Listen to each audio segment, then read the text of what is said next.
A las 12:37 de la madrugada, en el South Side de Chicago, un Cadillac se detuvo frente a un tranquilo edificio de apartamentos. En su interior estaba sentado Willie Fluky Stokes, un hombre que había pasado años construyendo una leyenda a base de dinero, miedo, lealtad y espectáculo. Pero esa noche no había diamantes brillando bajo las luces de la calle, ni traje de seda, ni una multitud observándolo como a un rey. Solo un conductor en el asiento delantero, una mujer alcanzando las bolsas de la compra y un guardaespaldas esperando detrás de ellos. Entonces, dos hombres salieron de la oscuridad. Los cristales se hicieron añicos. Los disparos destrozaron el coche. Y el hombre al que pagaban para proteger a Fluky levantó su arma, disparó al aire y dejó que los asesinos se marcharan. Esto no fue solo un asesinato. Fue la escena final de una leyenda que el propio Fluky había escrito. Mucho antes de los disparos, antes de la traición, antes de que el Cadillac se convirtiera en un ataúd, Willie Fluky Stokes ya era una figura legendaria en el South Side. En las calles de Chicago durante la década de 1970 y principios de la de 1980, la gente conocía su nombre antes de conocer su historia. Primero veían los Cadillacs, veían los anillos de diamantes, la ropa a medida, las pulseras de oro apiladas en sus brazos, el tipo de ostentación que hacía que los desconocidos giraran la cabeza y susurraran. Fluky no simplemente llegaba a un lugar, él aparecía, como un hombre que entendía que el poder no era solo algo que se tenía, era algo que la gente tenía que ver. Pero lo que lo hacía peligroso no era solo el dinero, era la forma en que mezclaba el miedo con la generosidad. Para algunas familias, Fluky era el hombre que repartía dinero en efectivo cuando se atrasaba el alquiler. Era el hombre que ayudaba a la gente cuando se incendiaba una casa, que regalaba pavos durante las fiestas, que patrocinaba a los niños del barrio que querían jugar a la pelota. En una manzana donde muchos se sentían olvidados por la ciudad, Fluky hacía que la gente se sintiera vista. Recordaba los nombres, daba la mano, se mostraba accesible de una manera que los políticos a menudo no lo hacían. Y eso es lo que hacía que su leyenda fuera complicada. Porque detrás de los cálidos apretones de manos y los favores en el vecindario, las fuerzas del orden creían que había otro imperio operando en las sombras. Los informes describían casas de drogas funcionando día y noche, trabajadores en nómina, dinero moviéndose por el South Side en cantidades que la mayoría de la gente apenas podía imaginar. Oficialmente, Fluky a menudo se presentaba como un jugador, un hombre que ganaba y perdía grandes sumas en Las Vegas, un hombre cuya fortuna podía explicarse por la suerte, el riesgo y los dados. Pero los investigadores creían que la suerte era solo la máscara. Veían a un hombre que entendía la imagen mejor que casi cualquiera a su alrededor. Si el público veía las joyas, la caridad, los Cadillacs y la confianza, tal vez no mirarían demasiado de cerca el miedo que había debajo. Si el vecindario lo veía como un protector, tal vez el silencio lo protegería a cambio. Ese era el extraño poder de Fluky Stokes. Podía ser recordado por una persona como un criminal, por otra como un benefactor, y por una tercera como ambas cosas al mismo tiempo. Entonces, ¿qué pasa cuando un hombre se vuelve demasiado poderoso para ser juzgado de manera simple?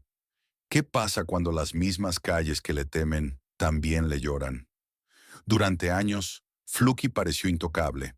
La policía observaba, los rivales esperaban, la comunidad susurraba, y a través de todo ello siguió moviéndose por Chicago como un rey en movimiento. Pero todo rey tiene un lugar donde el poder no puede protegerlo. Para Fluky Stokes, ese lugar era la familia. Para entender por qué el mundo de Fluky empezó a resquebrajarse, hay que entender el South Side durante aquellos años. Chicago, a finales de la década de 1970 y principios de la de 1980, no era solo una ciudad de barrios.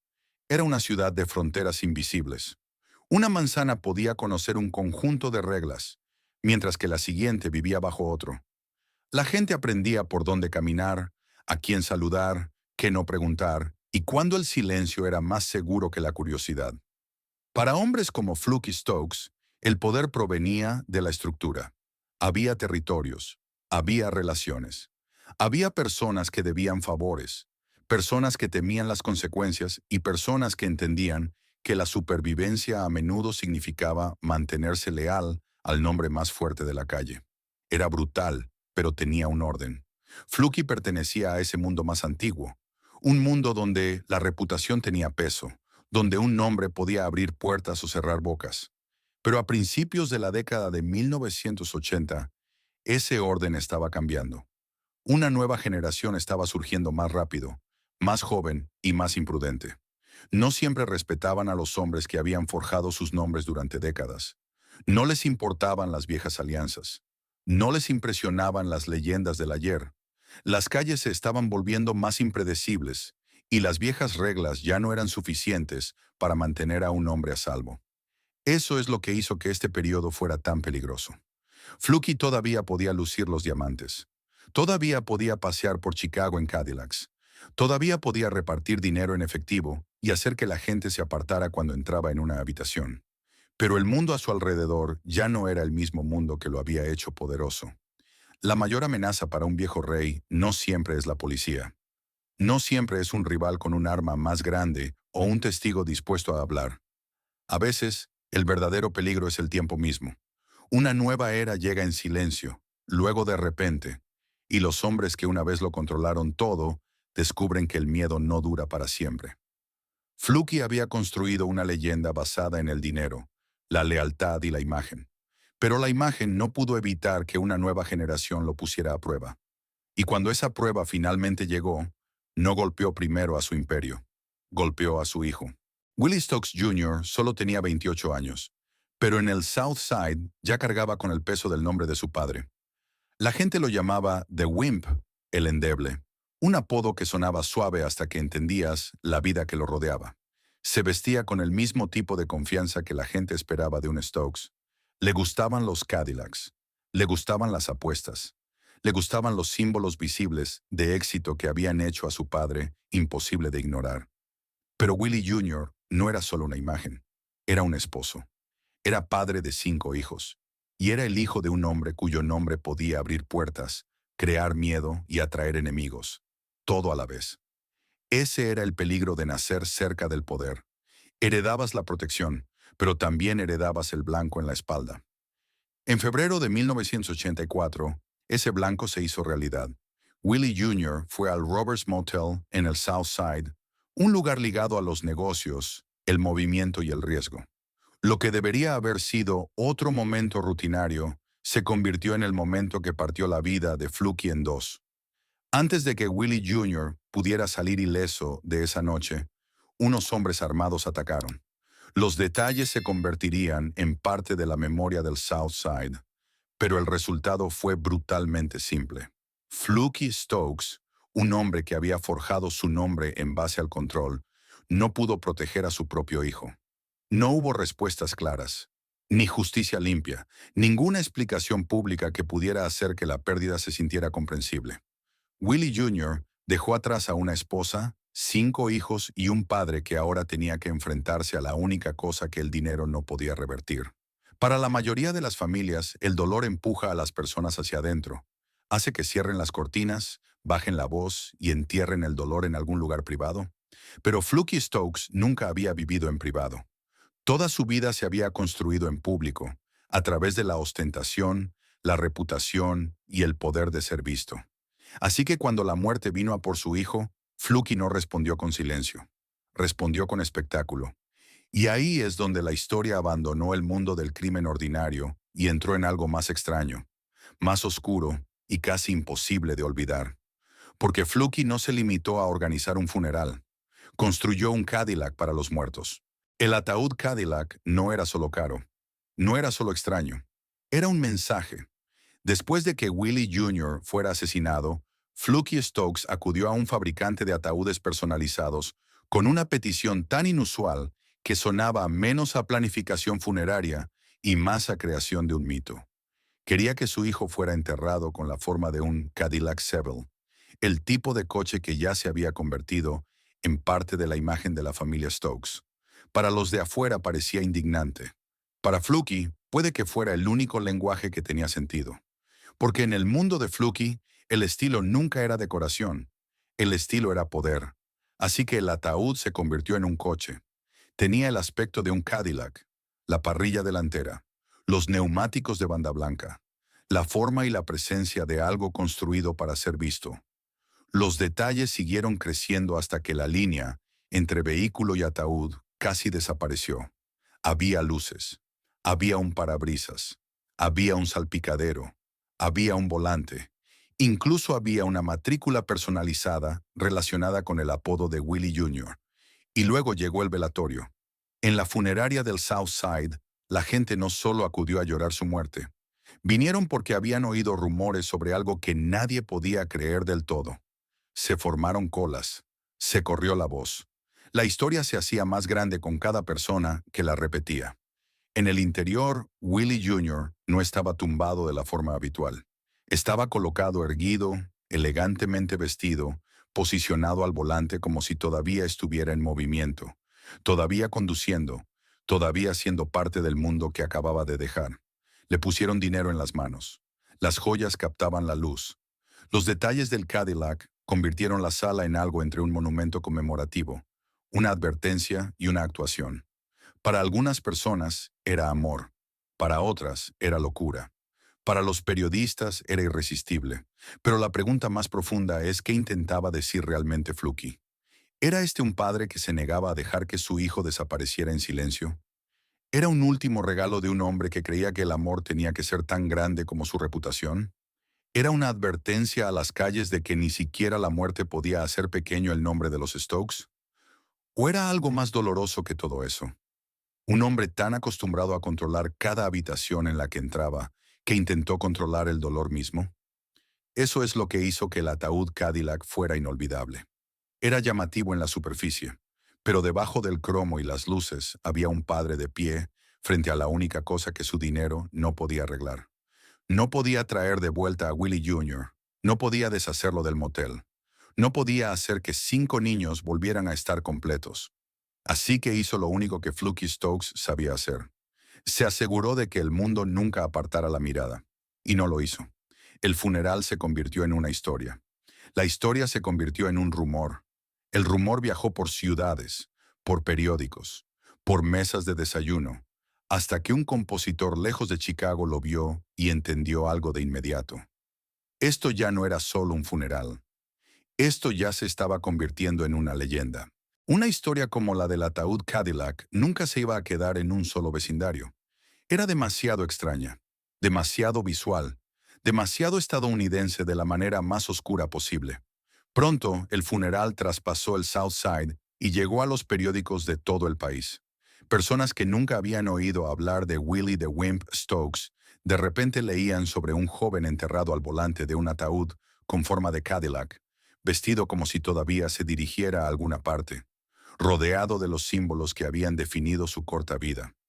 Luego la historia llegó a Austin, Texas. El compositor Bill Carter la vio y comprendió de inmediato que se trataba de algo más que una noticia de periódico. Tenía ritmo, tenía ironía, tenía tragedia, tenía el tipo de imagen que un oyente podía ver antes de que terminara el primer verso. Esa imagen se convirtió en Willie the Wimp. Y cuando Stevie Ray Vaughan llevó más tarde la canción a un público más amplio, la historia escapó por completo de las páginas de sucesos. Entró en bares, escenarios, discos y radios. La gente cantaba al unísono sobre un funeral al que nunca habían asistido, sobre un hombre al que nunca habían conocido en una ciudad que tal vez nunca habían visitado. Ese es el extraño poder del espectáculo. Fluky había creado un funeral tan inolvidable que la música lo llevó más lejos de lo que el miedo jamás podría. Pero mientras el mundo convertía a Willie Jr. en una leyenda del blues, Fluky seguía vivo en Chicago, todavía rodeado de dinero, enemigos, investigaciones y dolor. Y la próxima vez que regresó al lugar donde murió su hijo, no fue para llorarlo, fue para celebrar. Menos de un año después de enterrar a su hijo en un ataúd Cadillac, Fluky Stokes organizó otro espectáculo. Esta vez no fue un funeral, fue un aniversario de bodas. 30 años con su esposa, Jean. 3 décadas de matrimonio, supervivencia, lealtad, imagen pública, dolor privado y una vida rodeada de más peligro del que la mayoría de las parejas podrían imaginar. Para otra familia, un aniversario después de una pérdida así podría haber sido tranquilo. Una cena a puerta cerrada, una habitación llena de familiares hablando en voz baja. Una noche en la que el recuerdo de un hijo muerto se sentaba a la mesa aunque nadie pronunciara su nombre. Pero Fluky no vivía en silencio. Alquiló el salón de baile de un hotel del South Side. Lo llenó de invitados. Cientos de personas cruzaron las puertas. Familiares, amigos, socios, personas que querían estar cerca del poder y personas que simplemente querían presenciar lo que Fluky Stokes haría a continuación. Y les dio un espectáculo. El entretenimiento no fue poca cosa. Leyendas del soul actuaron para el público. La música llenó la sala. El tipo de música que hacía que la noche pareciera menos un aniversario privado y más una coronación. Fluky y Jan se pararon ante todos, renovando sus votos frente a un mundo que había visto sufrir a su familia y que aún esperaba que se mostraran fuertes. Luego vino el dinero. Fluky se movió entre la multitud lanzando dinero al aire, billetes de 50 y $100 cayendo como confeti. La gente trataba de atraparlos. La sala reaccionó exactamente de la manera en que reacciona una sala cuando el dinero cae de las manos de un hombre que todos saben que es poderoso. Fue celebración, teatro y control. Todo a la vez. Se informó que el precio de la noche rondó los $200,000. Cuando se le preguntó al respecto, se dice que Fluky lo calificó de modesto. Esa palabra lo decía casi todo, porque para Fluky la modestia no se trataba de pequeñez, se trataba de desafiar a la gente a entender la escala que él consideraba normal. Una fiesta de $200,000, artistas famosos, dinero lloviendo sobre los invitados. Y de alguna manera, en su mundo, eso todavía podía describirse como comedido. Pero el detalle más inquietante no fue el costo, fue el lugar. La fiesta tuvo lugar en el mismo hotel donde Willie Jr. había sido asesinado. Ese único hecho cambia el significado de toda la noche. Un padre regresó al lugar donde terminó la vida de su hijo. No con silencio, no con velas, no con una oración privada, sino con música, dinero y una sala llena de testigos.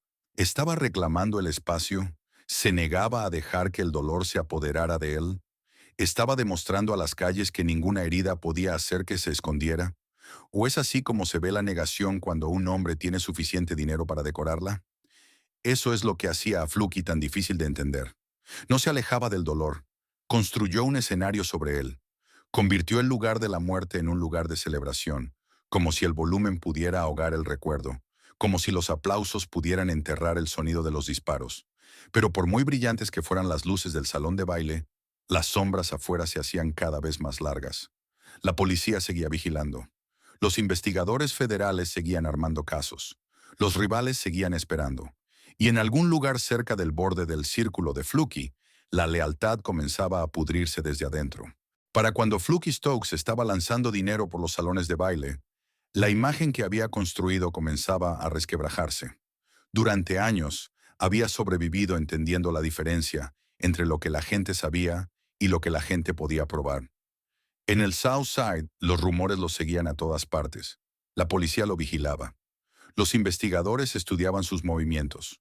Su nombre aparecía una y otra vez en conversaciones sobre dinero, violencia, narcóticos, apuestas y poder. Pero una sospecha no es una condena. Y Fluky lo entendía mejor que la mayoría. Había construido una vida dentro del espacio entre el miedo y el silencio. Era difícil encontrar testigos. Las historias cambiaban. La gente olvidaba detalles cuando las preguntas se volvían peligrosas. Un hombre podía ser famoso en la calle y seguir siendo casi invisible en los tribunales, siempre y cuando nadie estuviera dispuesto a llevar la verdad hasta el estrado de los testigos. Así era como Fluky seguía caminando.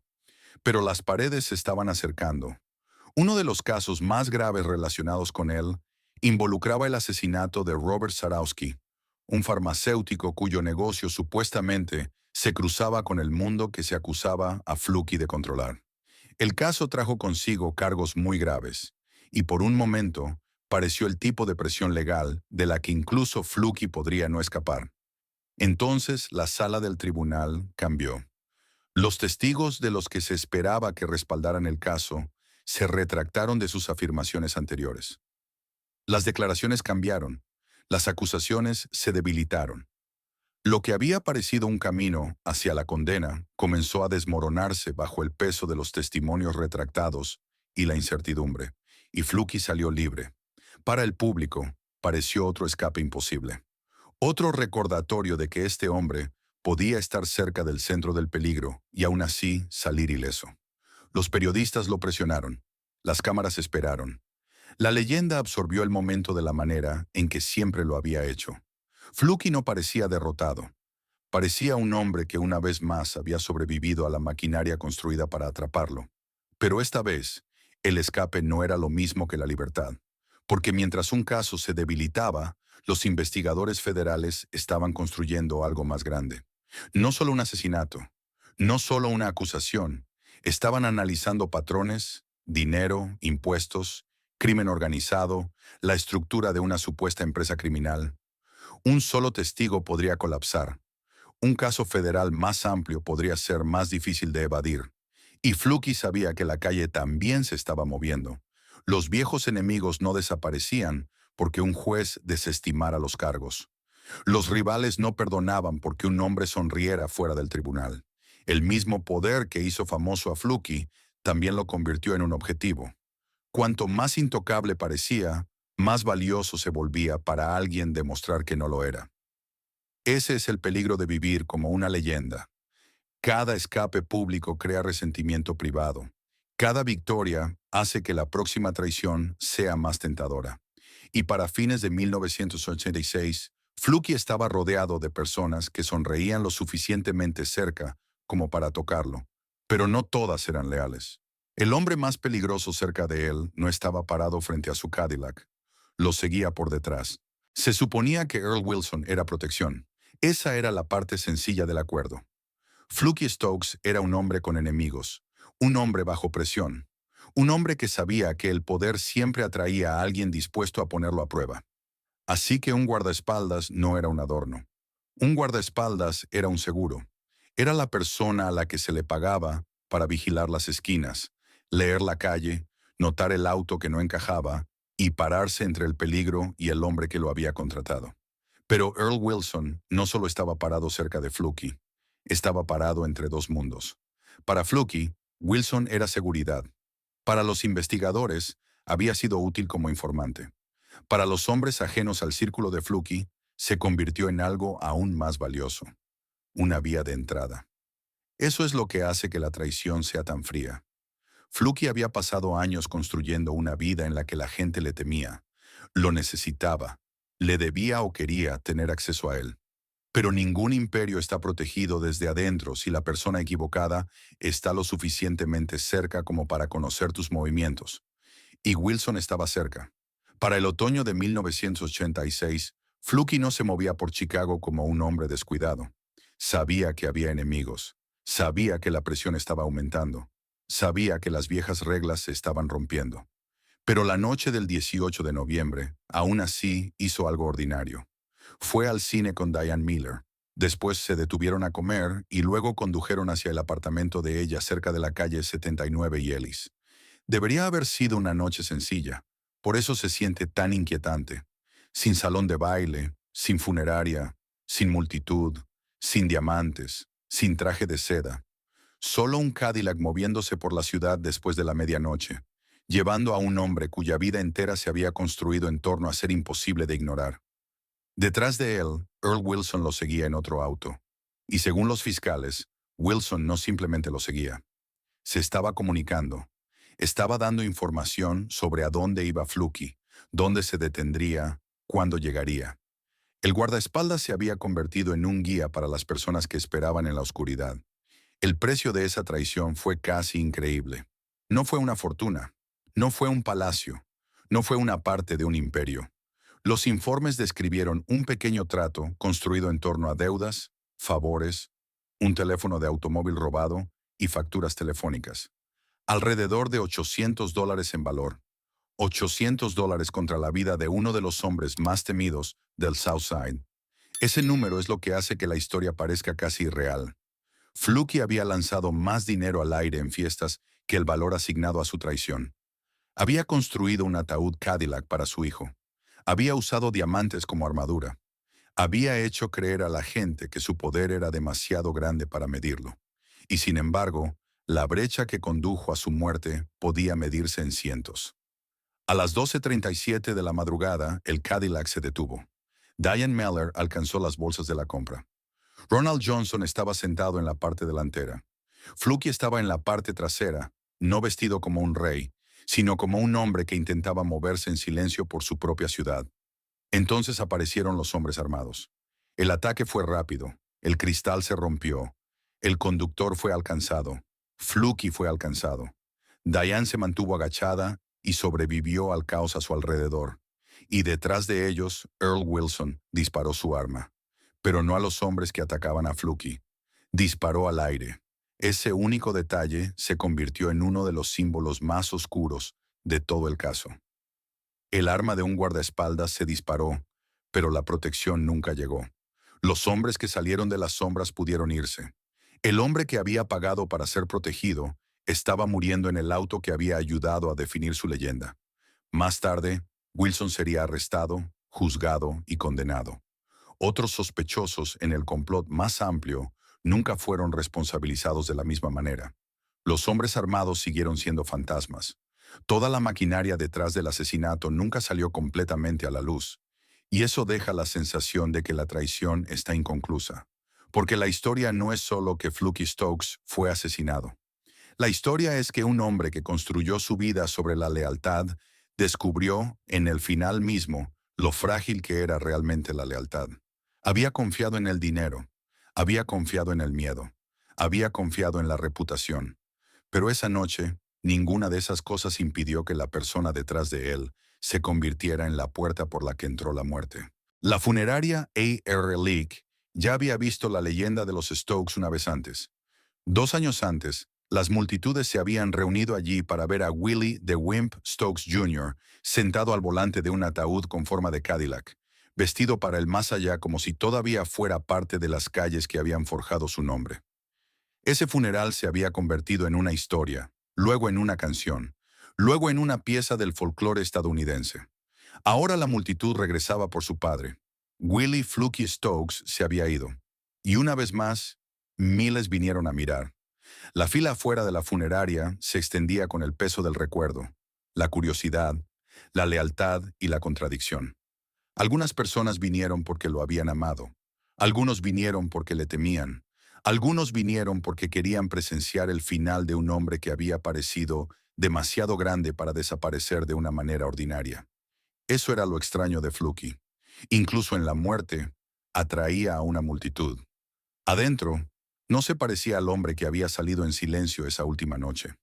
La ropa de calle había desaparecido. La sencillez de la escena del asesinato fue reemplazada por la imagen que la gente esperaba de él. Estaba vestido de azul, rodeado del tipo de presentación cuidadosa que lo había seguido a lo largo de su vida. El traje, la camisa, la corbata, los zapatos, la postura de un hombre que había construido su nombre sobre el hecho de ser visto. Y en sus manos había un teléfono. Era un pequeño detalle, pero llevaba el peso de toda la historia. Según los informes, Fluky sostenía un teléfono cuando se produjo el ataque. En la muerte, ese símbolo regresó a él, colocado entre sus dedos como un último objeto de la vida que no pudo controlar al final. A su hijo lo habían puesto al volante. A Fluky lo pusieron con el teléfono. Una imagen era movimiento. La otra era conexión. Ambas eran ilusiones. Ninguna podía traerlos de vuelta. Afuera la gente recordaba diferentes versiones de él. Algunos recordaban al hombre que regalaba dinero, estrechaba manos, ayudaba a las familias y hacía que los pobres se sintieran notados. Otros recordaban el miedo en torno a su nombre, las investigaciones, la violencia conectada a su mundo y el daño dejado por el imperio que se le acusaba de dirigir. Esa contradicción no desapareció en el funeral. Hizo fila con todos los demás, porque Fluky Stokes no fue llorado como un hombre sencillo. Fue llorado como un símbolo, y los símbolos rara vez son limpios. Lo contienen todo a la vez: generosidad, miedo, dolor, espectáculo, lealtad y ruina. 7,000 personas vinieron a despedirse, pero ninguna multitud, Ningún traje, ningún teléfono en su mano podía cambiar la verdad. El rey del Southside no había sido derrotado en los tribunales. No había sido derribado por una confesión pública. No había caído porque el mundo finalmente dejara de creer en su imagen.